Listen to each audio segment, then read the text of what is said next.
A graça e a paz, queridos. Nós agradecemos a Deus por essa oportunidade de podermos estar aqui com a lição de jovem de número 5. Hoje nós vamos estudar sobre a falta que faz um líder. É o livro de Juízes, né? Nós sabemos aí a situação, né, que ficou depois da morte de Josué. Então vai ser uma bênção, certo? Vamos valorizar os nossos líderes, que eles são muito importantes, principalmente na liderança da igreja. Mas antes de começar, eu quero apresentar os meus dois últimos lançamentos, né? O Jejum, que funciona, certo? É um livro que tem abençoado a vida de muita gente. E também o Batismo Pentecostal, o batismo com evidência de falar em outras línguas, dons espirituais. É um livro de 164 páginas, você vai ser adquirindo ele, vai ser uma bênção muito grande para a sua vida, como tem sido, né? Para a vida de muitas pessoas. Agora, como você adquirir esse livro? É só você ligar para o meu zap, está aí na descrição, embaixo, tá? Mas eu vou citar aqui, você pode gravar ele. É 21, Rio de Janeiro, 99462 7762. 994627762, certo?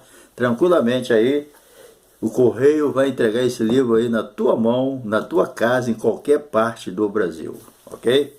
Bem, hoje nós vamos estudar, como já disse, né? O tema é a falta que faz o líder, baseado aí no livro de Juízes. E esses objetivos aqui desse livro é mostrar como se deu o período de Juízes, né? Conscientizar a respeito da falta de um líder, certo? Dificilmente alguma coisa funciona sem líder, certo? E também apresentar a solução necessária para que não faltem líderes vocacionados e treinados, ok? A nossa leitura bíblica em classe, ela está em Juízes, capítulo 2, verso 7 a 14, certo? Então, e se caso aí você também não se inscreveu em nosso canal, aproveita aí, se inscreve. Você que está me dando a honra da tua presença aí, ou está pela primeira vez, se inscreve aí, deixa o seu like. Seu like também é muito importante, junto com a tua inscrição. E também compartilhar aí com teus amigos, seus grupos, ok?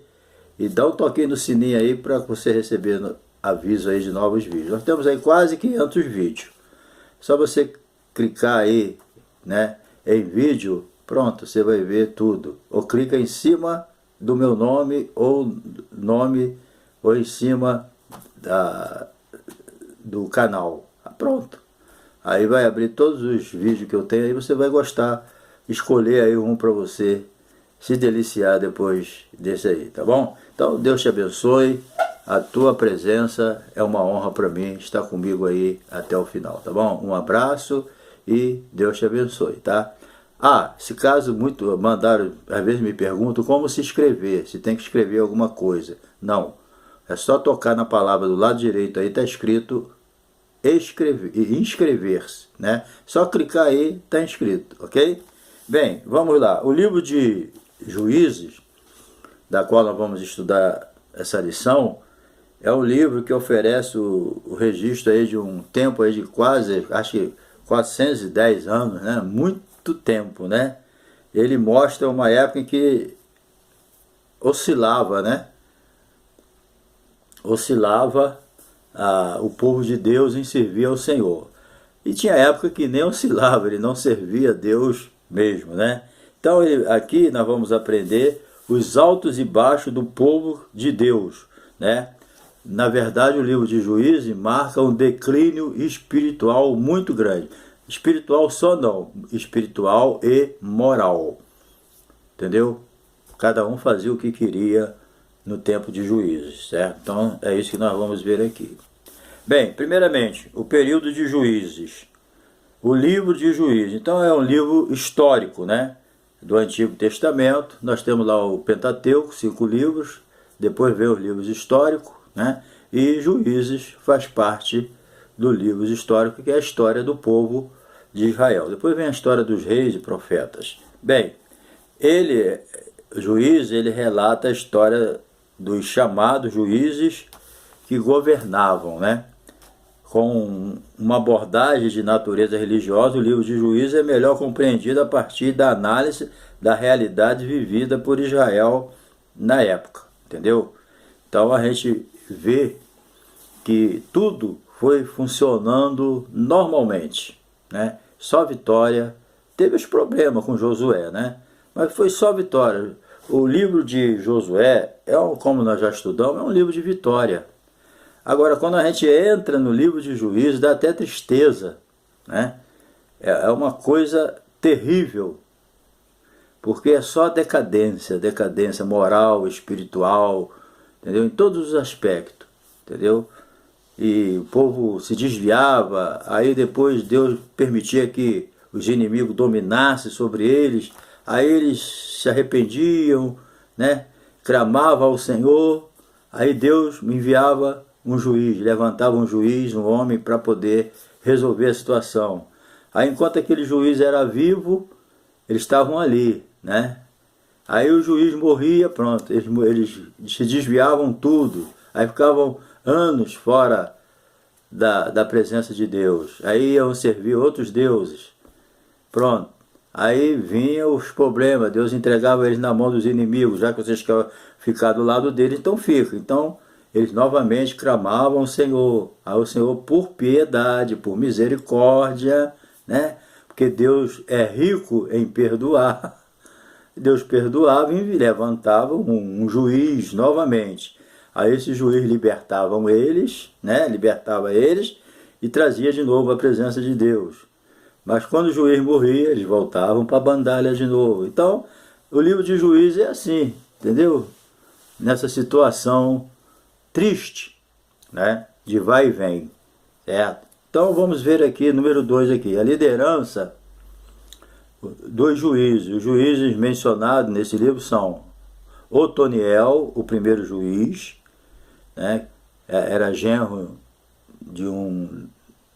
do amigo de Josué, Eude, Sangar, Débora, Gideão, Tola, Jair, Jefté, Ibezan, Elon, Abdon e Sansão. São os juízes de Israel. Agora, Eli e Samuel, eles também foram juízes, mas eles pertenceram, né, ao outro grupo aqui, certo? Mas os seus feitos, certo, não são registrados em Juízes, no livro de Juízes. Eles eram juízes, Eli e Samuel, mas também na função de sumo sacerdote, né? Que Eli e Samuel era sacerdote, juiz, certo? E Samuel também era profeta, né? Mas eles não contam lá no livro de Juízes, eles já estão no primeiro livro de Samuel, entendeu? Então, sendo assim, 14 é o número de juízes registrado nas Escrituras. Os juízes foram pessoas escolhidas por Deus para governar o seu povo. Certo? Juízes eram pessoas escolhidas por Deus. Certo? Por pior que o povo fosse na época, mas sempre quem escolhia a liderança era Deus. Certo? Era assim que funcionava e funciona. Hoje em dia, para uma liderança funcionar, ele pode ter a aprovação dos homens. A igreja pode olhar para alguém, não, essa pessoa aí é escolhida por Deus. A igreja aprova, mas quem escolhe é Deus. E quando Deus escolhe, a coisa funciona. Entendeu?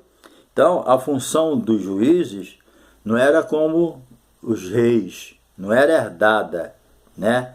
Como reis, sacerdote, mas se tratava de uma escolha direta por Deus. Deus escolhia na visão dele, entendeu? Então os juízes, eles não tinham, por exemplo, a função de interpretar a lei, mas tinha que cumprir, entendeu? A questão de interpretar não era necessária, mas eles tinham que cumprir o que estava escrito, obedecer a Deus. Interpretar é uma coisa, agora cumprir o que estava escrito significa obedecer, porque o líder obedecendo, as ovelhas vão tudo atrás, na sua maioria. Entendeu? Então, cada um desses juízes, né, eles sempre eram levantados numa crise. numa crise de quê? De desobediência. Entendeu? Morria o juiz, aí o povo debandava. Ia fazer o que eles bem queriam, adorar outros deuses, cometer todo tipo de imoralidade. Era assim que eles viviam, né? Aí, quer dizer, sempre nesse... Aí Deus entregava eles na mão dos inimigos. E não é isso que eles queriam. Então, vai. Igual alguém que ir para o mundo, não está satisfeito com Jesus, aí vira as costas para Deus e vai para o mundo, lá no mundo ele vai sentir o peso da mão de Satanás. Entendeu? Lá no mundo ele vai sofrer. Mas se ele se arrepender e pedir perdão e voltar, Deus está de braços abertos, esperando, né? Porque Deus tem prazer em perdoar pecado, mas tem que se arrepender. A coisa que Deus mais gosta é perdoar um pecador. Entendeu? E Deus perdoava o povo, entendeu? Embora sabia que não era uma coisa sincera, era uma coisa muito superficial. Então, mas Deus perdoa, entendeu? Então, esse juiz ele é sempre levantado assim em tempo de crise, de aflição, entendeu? Debaixo da autoridade do poder de Deus. Esses homens eram até usados, né? Quando Deus levantava um juiz, Deus dava poder a ele, dava autoridade, dava sabedoria, né? Você vê a diferença desses homens antes de assumir a função de juiz e depois. Mesma coisa os reis, né?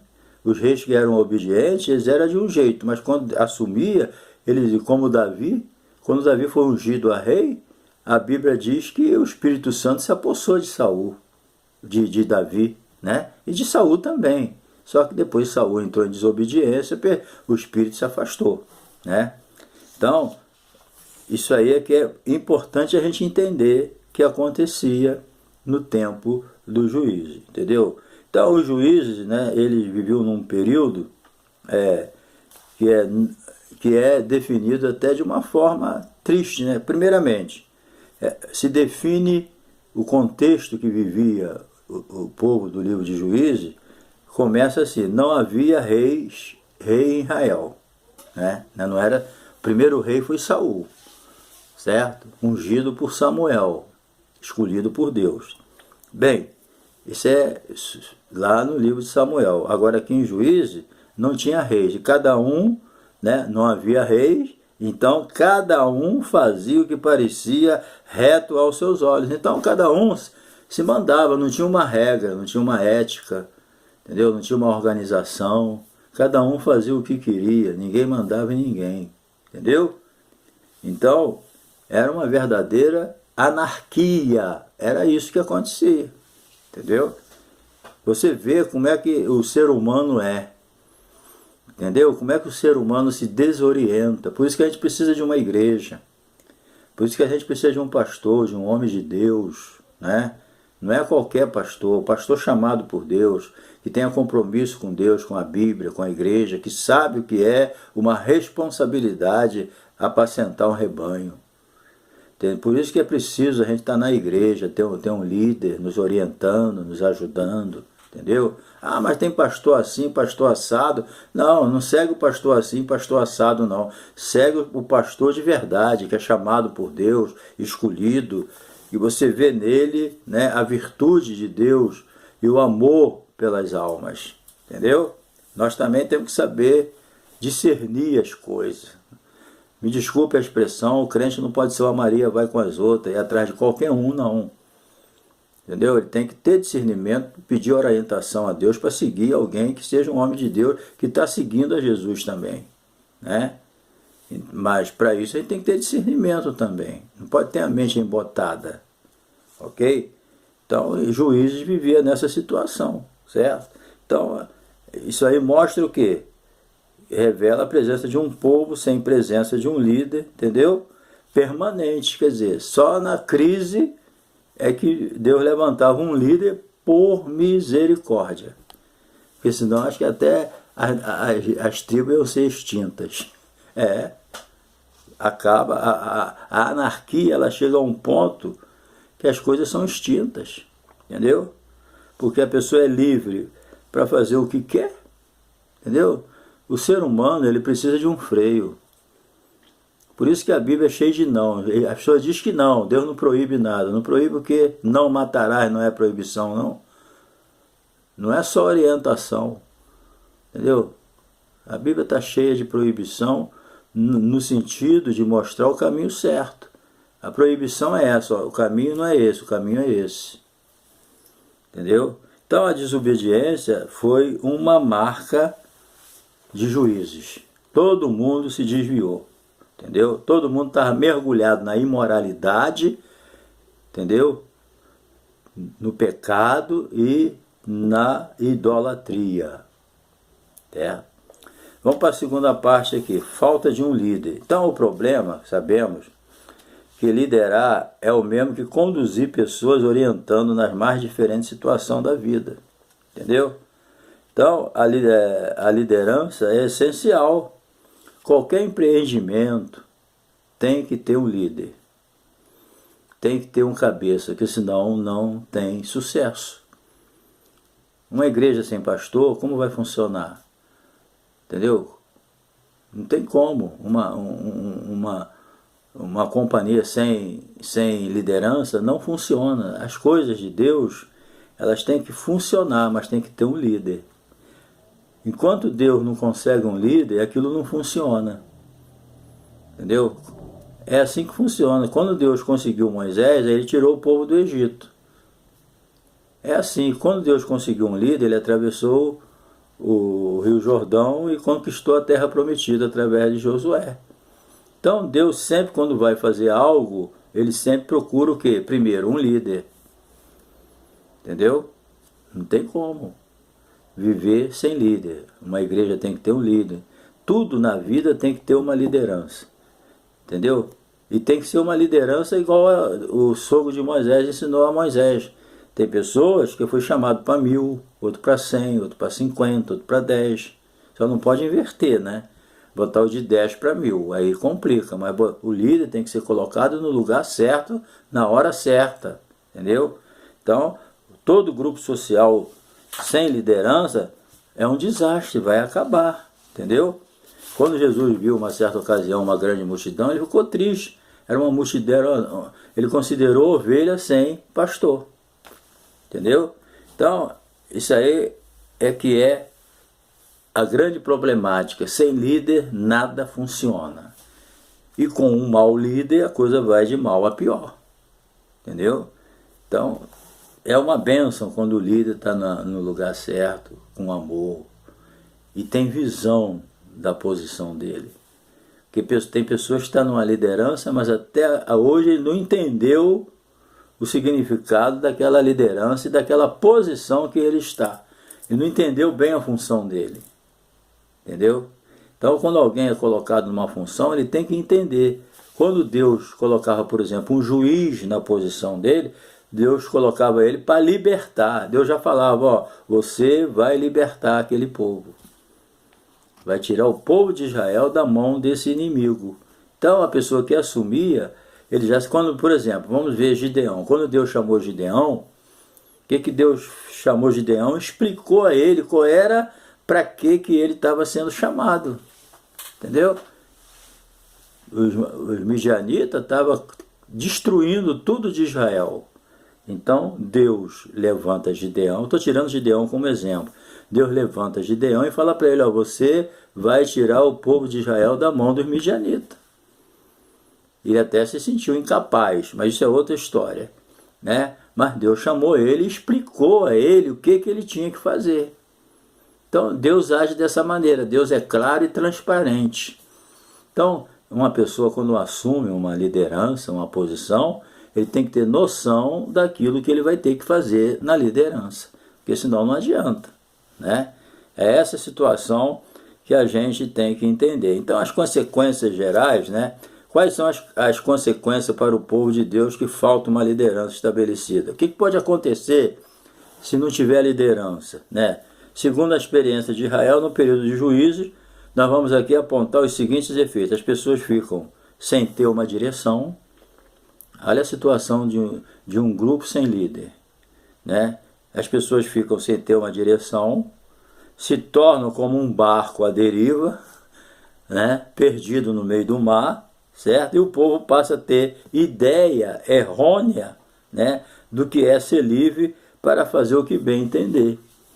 Ser livre não significa fazer o que quer. Inclusive o apóstolo Paulo escreveu, né? Não useis da liberdade para dar o quê? Ocasião à carne.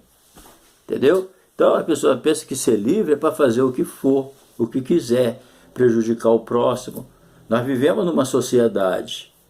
Nós não vivemos sozinhos. Então nós temos que respeitar o espaço do outro. Entendeu? Cada um respeita o espaço do outro. O meu direito termina quando começa o do outro. Entendeu? Eu no meio da sociedade, eu tenho direito, mas eu tenho deveres também. E tem pessoa que só vê que ele tem direito, mas ele não vê que ele tem dever também. Então, é assim que funciona. Mas sem uma liderança, as pessoas ficam perdidas e cada um quer fazer o que quer, conforme o livro de Juízo, entendeu? Então, é assim que funciona. Então, o registro de acontecimento narrado aqui, né? Deus subjuga Israel e outros povos. Israel clama no meio do sofrimento. Então, quando a luta vinha, né,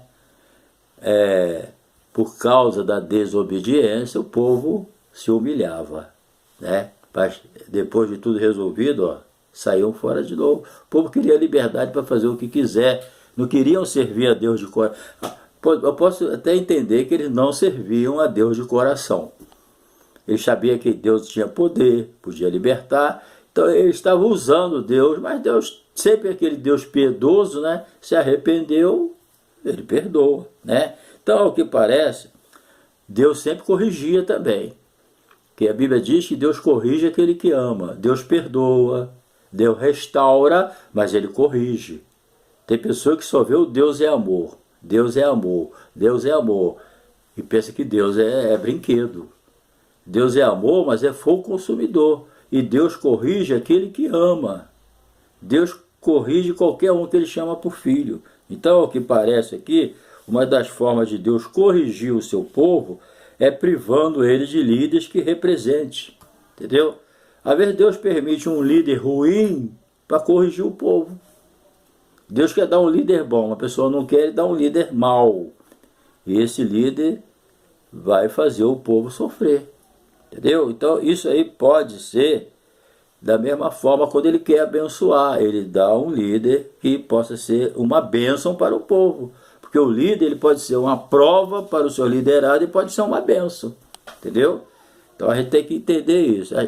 Então a igreja, como igreja do Senhor, devemos clamar a ele pedindo que nunca venha faltar líderes espirituais com que o seu caráter seja ilibado. A igreja deve orar para Deus levantar pastores com inteligência e temor de Deus, certo? Hoje em dia existe muito pastor que está usando o seu status de pastor para política, para outras coisas, mas menos para paixão pelas almas. E tudo se tem uma desculpa, né? Mas cada um vai dar conta de si mesmo, tá bom? Então, as consequências da falta de uma liderança permanente são inúmeras, entendeu? Vamos ver aqui as principais, né, de acordo com o livro de Juízes. Por exemplo, a confusão social era generalizada no livro de Juízes, entendeu? O caos moral e a apostasia. Isso aí se vê claramente, né? A gente vê coisas absurdas acontecendo ali. O povo de Israel se esqueceu do conserto, né? Então, sempre é lembrado, Deus tirou Israel do Egito com mão forte, mas eles esqueceram, entendeu? Vamos para a parte 3 aqui, para o final. É inevitável a necessidade de transição. Então a obra de Deus, ela nunca é feita, né, por uma pessoa só. Quando você assume qualquer coisa, você não é o único, você não é o primeiro e nem o único. Por quê? Porque normalmente a pessoa está o quê? Dando continuidade a uma obra, né? Uma igreja tem lá, está funcionando lá, o pastor morre, o pastor renuncia, ou o pastor falece, ou é jubilado, aí entra outro pastor. Ele não é o único, ele está dando continuidade a uma obra que outros começaram e ele não vai acabar. um dia ele também vai partir e a obra vai ficar para a mão de outro. Então, quando nós assumimos alguma coisa, nós temos que entender que nós estamos dando continuidade à obra e à história. Entendeu? Então a gente tem que entender isso, que a obra de Deus não é feita por uma pessoa só. Quantos, né, já passaram por uma igreja, já contribuíram, e tem pessoas que assumem uma igreja e acham que ele é o único. Ele tenta matar todo mundo que ficou para trás, o nome da pessoa, né? Como se fosse ele o cara. Isso é cara de pau. Né? Então, nós sabemos que todos os homens têm suas limitações, né? Então, toda liderança é passageira, essa geração vai passar. Eu estou aqui, mas daqui a uns anos já era, tem outro no meu lugar. Eu vou passar, mas aquele que faz a vontade de Deus, né? Lá o galardão é certo, entendeu? Então, Deus é o único que permanece para sempre. Pedro passou, Paulo passou, os pais da igreja passaram, e assim veio, os reformadores passaram, nós vamos passar, os fundadores da igreja passaram, tudo vai passar. Essa minha geração daqui um dia não existe. Quando eu aceitei Jesus, eu vi a geração do meu sogro, né? Ele, entendeu? Já passando. Já veio outra geração, essa geração vai passar também. Então ninguém é permanente. Certo? Nós somos dependentes um do outro e a obra continua. Entendeu? Então, a transição ela é inevitável, entendeu? Todas as mudanças são necessárias na obra. Pessoas não podem continuar por motivo de doença, outro chegou o tempo, cada um tem um motivo para sair, outro pela morte, né? Então isso aí sempre vai, até a volta de Jesus, sempre vai ter necessidade de mudança de líder, transição, de passar um para o outro. Então, sendo assim, a transição é inevitável e deve acontecer como? Segundo a orientação de Deus. Não é que eu vou com a cara do fulano e do ciclano, não. Não é por parentesco, por filiação, herdar, nada disso. Isso pode acontecer, mas se for na orientação de Deus. Entendeu? Tudo tem que ser na orientação de Deus. Entendeu? Apresentar ao Senhor aquele que é escolhido, orar por ele, é assim que funciona. Tá? Então o líder que prepara o sucessor é importante. Nós estudamos na lição passada que um dos erros de Josué, né, foi não preparar um líder para substituir ele. Ele não pensou nisso. E tem coisa que é para mim fazer. Né? A gente sabe que na obra de Deus tem a parte de Deus e tem a nossa. Deus não costuma fazer a nossa parte, não. Só se eu estiver numa ignorância tremenda, não souber. Aí ele pode até fazer. Mas ele não faz a minha parte. Quem faz a minha parte sou eu. E a parte de Deus, quem faz é Deus. Entendeu? Então, quem tem que preparar um líder sou eu, na orientação de Deus. O que Moisés falou? Senhor, ele quis dizer isso, ó, já estou indo embora. Não deixa essas ovelhas sem pastor, não. Prepara alguém para o meu lugar. Aí Deus chamou Josué e mandou Moisés impor as mãos, passar a autoridade dele para Josué. Aí Moisés orou, impôs as mãos, né? E Josué recebeu a autoridade da parte de Deus através de Moisés. Então Moisés se preocupou, ele ficou pensando, poxa, eu vou morrer mesmo. E esse povo, como é que vai ficar? Aí quem que resolve isso? É Deus. Aí ele foi a Deus e trouxe para Deus o problema e Deus resolveu. E quando ele morreu, o povo não ficou desamparado porque tinha Josué para assumir o comando como ele assumiu, e foi o livro de Josué um livro só de vitória, né? Então é assim que funciona. Então o investimento nos mais jovens. Bem, Deus nunca teve problema em usar pessoas independentes das suas idades. Tem alguns obreiros que não dá valor aos jovens e outros dão valor demais. Então tem que ter um equilíbrio. Tem coisa que para jovem ainda não dá, mas tem coisa que dá. Entendeu? Mas a verdade, Deus não faz acepção de pessoa por causa de idade. Ele chama independente da idade. Quem tem problema de idade somos nós. Deus não tem problema de idade. Ele chamou Josué, Davi, novinho, Samuel e outros, né, que foram jovens, foram reis ainda criança. Então, para Deus não tem esse problema, porque na verdade, gente, quem cuida de tudo é Deus. Entendeu? Então, Davi foi dessa maneira, Samuel e outros reis também, né? Então é preciso preparar, olha só, como é isso importante, ó, nesse tempo que nós estamos vivendo de ideologias de Satanás, entendeu? Como ideologia de gênero, por exemplo, né? É preciso preparar as crianças, os adolescentes e os jovens para que futuramente venham servir ao Senhor, exercendo uma liderança que glorifique o seu nome. Então nós, né, os pais, por começar dos pais, preparar as crianças. A igreja tem que fazer isso, mas a responsabilidade principal é do pai e da mãe. Nós não podemos pegar a criação, a responsabilidade do ensino da palavra para a igreja. A igreja é um coadjuvante, ela ajuda. Ela ajuda, mas ela não assume. Ela tem que pregar, ensinar, preparar obreiros, né? Através da liderança, mas a responsabilidade de ensinar é do pai e da mãe. Se você ensina teu filho, você pode crer que a igreja vai te ajudar.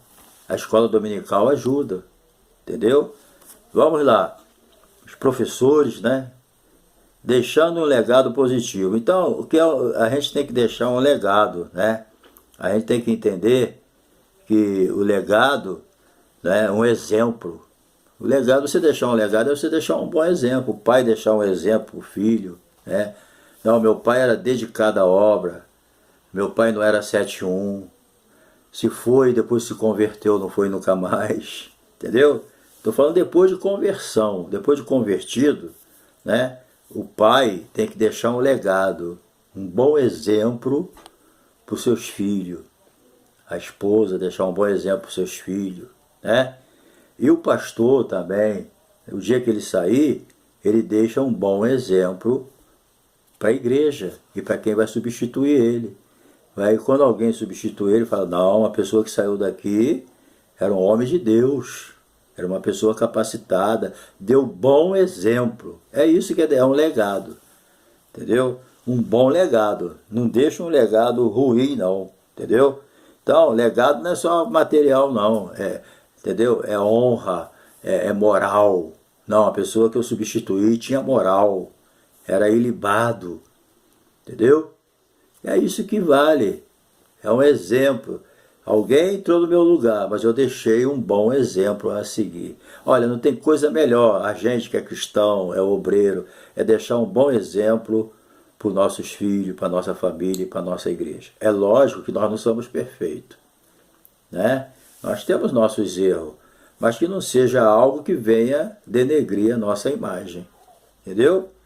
Então, querido, toda liderança precisa estar consciente da responsabilidade de se deixar uma herança, o legado, frutífera para as próximas gerações, até que Cristo venha.